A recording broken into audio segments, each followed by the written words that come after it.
नमस्कार। सबसे बड़ा सवाल देख रहे हैं आप और मैं हूं आपके साथ दिव्या सिंह। एक लाइन है कि कर्म बहुत ध्यान से कीजिए, कर्म बहुत ध्यान से कीजिए, क्योंकि ना किसी की दुआ खाली जाती है और ना ही किसी की बद्दुआ। मुश्किल से मुश्किल वक्त में लोगों की दुआएं चमत्कार कर जाती हैं। आज दिल्ली के सीएम केजरीवाल के लिए बहुत बड़ा दिन है, क्योंकि तिहाड़ जेल में बंद केजरीवाल की अंतरिम जमानत पर आज सुप्रीम कोर्ट में सुनवाई होनी है। बता दें, इससे पहले दिल्ली शराब नीति मामले में केजरीवाल की गिरफ्तारी और रिमांड पर सुप्रीम कोर्ट में 2 घंटे बहस हुई थी, जिसके बाद कोर्ट की तरफ से कहा गया कि लोकसभा चुनाव को देखते हुए केजरीवाल की अंतरिम जमानत पर विचार किया जा सकता है, ताकि वह कैंपेन में हिस्सा ले सके। इस पर 7 मई यानी कि आज सुनवाई होनी है। ऐसे में सबसे बड़ा सवाल यह है कि आज सुप्रीम कोर्ट से केजरीवाल को जेल या फिर बेल। इसी पर चर्चा करने के लिए मेरे साथ स्टूडियो मौजूद हैं कैपिटल टीवी के editor in chief doctor Manish Kumar. Doctor साहब, स्वागत है आपका। धन्यवाद। आज क्या लगता है, सुप्रीम कोर्ट में जेल या फिर बेल? क्या देखिए, दोनों ही सिचुएशन समझ लीजिए क्या है। अरविंद केजरीवाल को जमानत नहीं मिलती है इंटरिम, तो जैसी स्थिति अभी है वैसी रहेगी। उसका क्या रेमिफिकेशन होगा उसको आगे समझेंगे। और अगर बेल दे दी भी जाती है तो ये वैसे ही है कि कोई मरीज है, आईसीयू में है, डॉक्टर ने कहा कि थोड़ा सा ठीक है, थोड़ा सा उसको जनरल वार्ड में करके देखते हैं। 23 तारीख की शाम फिर जज साहब जो है वापस उनको आईसीयू में डाल दें। जो रिलीफ मिलेगी भी, जिसकी चर्चा हो रही है, बहुत चर्चा हो रही है। कुछ लोगों ने तो बताया कि आम आदमी पार्टी वाले वो सारा बैंड भी बुक कर लिया है, भीड़ इकट्ठा होने वाली है कि उसको स्वागत किया जाएगा। जैसे लग रहा है कि कोई वर्ल्ड कप जीत के कोई लौट रहा है, कोई बहुत बड़ा काम करके लौट रहा है। मुझे समझ भी नहीं आती है। और ये मीडिया वाले भी तान तमूरा लेकर के बैंड पार्टी बन जाते हैं। संजय सिंह बाहर निकला, सारे लोग लाइव, ये संजय सिंह संजय सिंह। अरे भाई, किसी लड़ाई को लड़ते हुए गया क्या? कोई लड़ाई को लड़ते हुए गया क्या? क्या कोर्ट ने ये कह दिया कि संजय सिंह के घर में 2 करोड़ रुपए जो लेन देन हुआ वो गलत है? चोरी के इल्जाम में जा रहे हो, घोटाले के इल्जाम में जा रहे हो और बाहर निकल रहे हो तो ऐसा लग रहा है कि सचिन तेंदुलकर वर्ल्ड कप जिता करके लेकर के आया है, धोनी हो गया है कोई। तो मीडिया को भी देश की जनता जज कर रही है कि क्या हो रहा है। आप लोगों की वजह से जिन लोगों को समाज में संसार होना चाहिए, आप उसको हीरो बनाने में लगे हुए हो। 1-to-1 इंटरव्यू चल रहा है। तो खैर, ये तो चरित्र है मीडिया का हिंदुस्तान में, उस पर क्या कहना। अब क्या हो रही है ये बात? क्योंकि कोर्ट के अंदर जज साहब ने एक अजब गजब बात कर दी। मेरा अपना मानना है कि किसी भी लॉजिक, किसी भी कारण, किसी भी कोई भी दलील इनको बेल नहीं दिलवा सकता। कारण बहुत ही सिंपल है। और अगर आपने कि अंडर ट्रायल है, वो चार्जशीट नहीं है, तो हजारों हजार ऐसे लोग हैं जो जेलों में बंद हैं, कई सालों से बंद है। बस उनके पास अभिषेक मनु सिंघवी को देने का पैसा नहीं है, इसलिए जेल में वो सड़ रहे हैं, जेल में वो सड़ रहे हैं।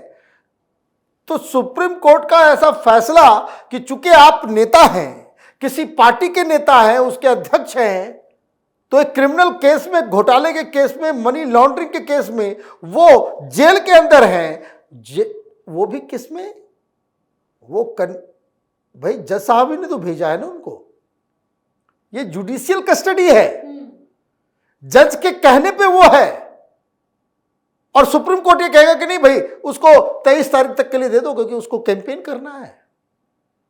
उसको मालूम नहीं था, अक्टूबर में चला गया होता। आप जानबूझ के ऐसी स्ट्रेटजी बना रहे हो। देखिए, बात बहुत ही सिंपल है। जज साहब तो देख रहे हैं सारी चीजें, लेकिन मुझे एक चीज समझ में आ रही है कि एक पॉलिटिकल एनालिसिस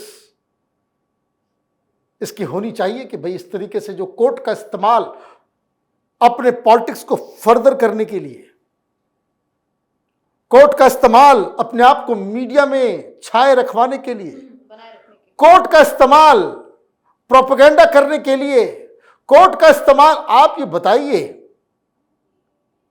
क्या जस्टिस खन्ना सुप्रीम कोर्ट के जज क्या अभिषेक मनु सिंघवी से पूछेंगे कि तुम्हारे क्लाइंट की पार्टी, भाई पार्टी के लीडर होने के नाते ही तो आपको भेजा जा रहा है, और इस पार्टी के लोग दिन रात ये कहते हैं कि मोदी ने जेल में डाल दिया, अन्याय हो गया, जिसको अवार्ड मिलना चाहिए था उसको जेल में डाल दिया। ये जो जेल में डालने वाले जो लोग हैं वो पापी हैं तो क्या हैं तो नहीं है। तो आप जजेस के बारे में इस तरह की बातें पब्लिकली कह रहे हो और जज साहब कह रहे हैं तुमको हम बेल दे देंगे, तब तो हर कोई आकर के यही कहेगा, हजारों हजार लोग कहेंगे कि माय लॉर्ड अब हमको भी दो। वो तो चुनाव भी नहीं लड़ रहा, फिर सारे लोग चुनाव लड़ने लग जाएंगे। भाई जो मैं कह रहा हूं, दिल्ली हाई कोर्ट के चीफ जस्टिस मनमोहन ने यह बात कही कि अगर इसको चुनाव प्रचार के लिए छोड़ दिया जाए तब तो कल दाऊद इब्राहिम को भी छोड़ना पड़ेगा। All kinds of dreaded criminals, they will start contesting elections. 2 साल 3 साल के लिए फंडामेंटल राइट थोड़ी है ये, तो एक बॉगी है जो वो क्रिएट कर रहा है। लेकिन मेरा अपना ये अंडरस्टैंडिंग है कि जज साहब को इस बात को जरूर रियलाइज करेंगे कि अगर हमने एक को छूट दे दिया तो फिर मनीष सिसोदिया को भी छूट देना पड़ेगा। How his case is different. यही जज साहब ने कहा भाई 338 करोड़ रुपए का घोटाला हुआ है, इसी सुप्रीम कोर्ट ने कहा कि भाई इसमें सब लोग इन्वॉल्व हैं, इसी सुप्रीम कोर्ट ने कहा कि भाई पैसा गोवा इलेक्शन में इस्तेमाल हुआ है, इसी सुप्रीम कोर्ट ने कहा कि भाई इसमें जो आम आदमी पार्टी को आरोपी बनाना है। अब आम आदमी पार्टी में कैसे काम होता है ये कोई रॉकेट साइंस तो है नहीं। मुझे तो लोग बताते हैं कि भाई वहां आम आदमी पार्टी के कार्यालय में पंखाओं का भी लगना होता है तो केजरीवाल को बताना पड़ता है। आप ये समझिए, इतना सेंट्रलाइज सिस्टम है। आम आदमी पार्टी के अंदर बिना केजरीवाल के अनुमति के पत्ता भी नहीं हिलता। और यही जज साहब कह रहे हैं कि पैसा का 338 करोड़ रुपया आम आदमी पार्टी में इस्तेमाल हुआ, तो इसका मतलब है कि पिछले जजमेंट और सामने जो खड़ा आरोपी है उसका सीधा सीधा रिश्ता समझ में आ रहा है। तो इसका मतलब तो यही है कि जो ईडी कह रही है कि ही न्यू एवरीथिंग। अभी तक जितने भी डिस्कशन हुए हैं कोर्ट के अंदर, चाहे राउज रेवेन्यू कोर्ट हो, हाई कोर्ट हो, सुप्रीम कोर्ट हो, किसी ने यह कहा कि यह आरोप गलत है, किसी ने यह कहा कि घोटाला नहीं हुआ है। बट 1.5 साल हो गया कोर्ट में सुनवाई, किसी ने यह कहा अभी तक कि घोटाला नहीं हुआ, केस फर्जी है। तो प्राइमा फेसी जो समझ में आ रहा है कि घोटाला हुआ है, घोटाला सरकार ने किया, पैसा पार्टी के लिए इस्तेमाल हुआ, तो सरकार का मुखिया और पार्टी का मुखिया अगर एक ही आदमी है तो वो बच कैसे सकता है? इसको छोड़ा कैसे जा सकता है?